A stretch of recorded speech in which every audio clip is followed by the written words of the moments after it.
And lastly I would like to tell you कि छोटे मोटे ऐसे एटीट्यूड से ओवरऑल हम सुखी रह सकते हैं। जब अमेरिका में लाइट जाती है तब पता है वे लोग क्या करते हैं? He picks up the phone and calls the electric company. अरे ये लाइट क्यों गई, क्या हुआ? क्योंकि Americans are not used to such things. Japan में जब लाइट जाती है तब जापानीज क्या करता है? They are self working people. मेज ले आएगा, उस पर चढ़ जाएगा और फ्यूज ठीक करने लगेगा। They are self working people.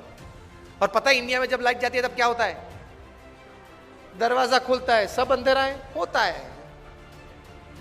सबके अंधेरा, सबके घर में अंधेरा हो गया ना, हमारे घर में भी होता है। बैठ जाओ, और बाहर बैठ जाता है गप्पे सप्पे मारने के लिए। एटीट्यूड्स हमेशा पॉजिटिव और बड़ा रखना चाहिए, तो जीवन में बहुत आनंद आ सकता है। एक baby mosquito was on his maiden flight. उसके माता पिता देख रहे थे कि हमारी बेबी मॉस्किटो की फर्स्ट फ्लाइट है विंग्स आने के बाद। स्टोरी है। And the mother and father were watching, oh what a wonderful flight, good take off. पूरे रूम में घूम के वो बेबी मॉस्किटो वापस आया माता पिता के पास, और उसकी माता ने बहुत इंक्विजिटिवनेस से पूछा, how was your maiden flight, पहली फ्लाइट कैसे थी?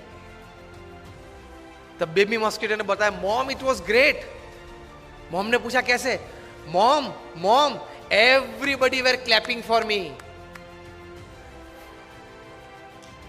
मेरे लिए सब ताली बजा रहे थे। पता चला क्या था? सब एक्चुअली क्या कर रहे थे?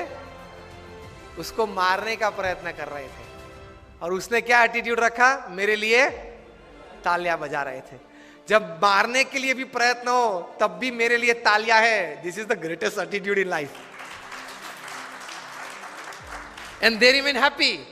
कितना आनंदित हो गए वो छोटा बेबी मॉस्किटो, कितना आनंद में आ गया होगा। अरे यार, in my maiden flight everybody were clapping for me. Highest kind of attitudes in life.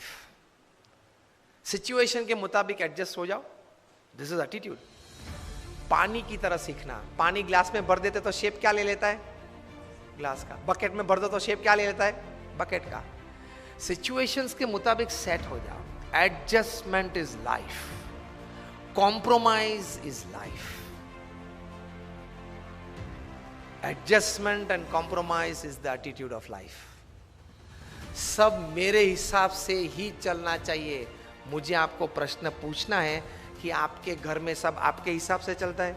Bipin Ram ji, घर के 4 दीवार के अंदर, ऑफिस में तो कुछ भी चलता होगा, वहां तो बहुत कम चलता होगा। सब अपने हिसाब से नहीं चलता है। If you don't remember other things in the talk, remember only this much, adjustment and compromise should be the attitude of life. आप भी कुछ हैं, हम भी कुछ हैं, लेकिन कोई कॉमन मिनिमम प्रोग्राम CMP कैसे बना के मैं भी थोड़ा अपना रखूं और थोड़ा छोड़ दूं, आप भी अपना थोड़ा रखें और थोड़ा छोड़ दें, ताकि हम कॉमन प्लेटफॉर्म पे आ जाए और काम करें और थोड़ा नतीजा लेके आए। That should be the attitude in life. नहीं, अगर मेरे विचार में आपको सम्मिलित होना है तो ही दूसरी बार मीटिंग में आप आना। This is not the way you work. This is not how great people have work. और अंतिम में डेढ़ बजने में 5 मिनट बाकी है। मुझे 1:30 बजे तक की बात करने की बात हुई थी। Last 5 minutes I would like to talk you about the attitude towards God.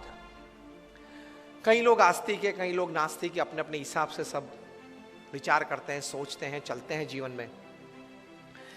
लेकिन एक बहुत बड़े एस्ट्रोनॉमर फ्रेड हॉयल ने बताया कि it is advantageous to believe in God then not to believe. Professionally भी आप भगवान में मानो, अच्छाइयां बुराइयां के लिए नहीं, छोड़ दो, मोक्ष के लिए नहीं हो, छोड़ दो। प्रोफेशनल तो है आप, वैश्य फेडरेशन तो हो, व्यापारी तो हो, तो व्यापारी के ढंग से भी आप भगवान में मानो तो भी जीवन में बहुत बड़ा लाभ है। Thousands and thousands of papers have been released in national and international seminars where faith in God, meditation, नाम स्मरण, भगवान की मूर्ति का दर्शन, मंदिर जाना उसके फिजिकल, मेंटल और इमोशनल लाभ साइंटिफिकली प्रूव हुए हैं। कभी ये बात भी 1 घंटे तक करेंगे कि जो 9धा भक्ति श्रीमद् भागवत में दी गई है, श्रवणम, कीर्तनम, स्मरणम, पाद सेवनम, अर्चनम, वंदम, दास्यम, सख्यम, आत्मनिवेदम, 9 प्रकार की भक्ति, भगवान का नाम स्मरण करना, भगवान को दंडवत प्रणाम करना, इसके फिजिकल, मेंटल और इमोशनल लाभ कितने हैं। फॉर एग्जाम्पल, हड्डियां कमजोर हो जाती है, उसको बोलते हैं ऑस्टियोपोरोसिस, जल्दी टूट जाती है। अभी रिसर्च 1 महीने पहले हार्वर्ड यूनिवर्सिटी ऑफ पेंसिल्वेनिया में हुआ कि जो भारतीय शास्त्र में मंदिर में जाने के बाद मंदिर की मूर्ति को जो साष्टांग दंडवत प्रणाम करते हैं, अगर वो साष्टांग दंडवत प्रणाम 11 से 15 अगर रोज करे तो वो व्यक्ति को कभी ऑस्टियोपोरोसिस नहीं हो सकता। यूनिवर्सिटी ऑफ पेंसिल्वेनिया में। भगवान के नाम स्मरण में कितनी ताकत है, फिजिकली, प्रैक्टिकली। मोक्ष की बात, भगवान के स्वर्ग नरक की बात जाने दो अभी। तो प्रोफेसर न्यूबर्ग ने यूनिवर्सिटी ऑफ पेंसिल्वेनिया में रिसर्च किया, डिफरेंट एज ग्रुप्स के व्यक्तियों को बिठाया, 20 वीक्स का प्रोग्राम था, हर रोज 10 मिनट मेडिटेशन में, और जो भी भगवान के स्वरूप में वे मानते हो उस स्वरूप का ध्यान करके नाम स्मरण करना।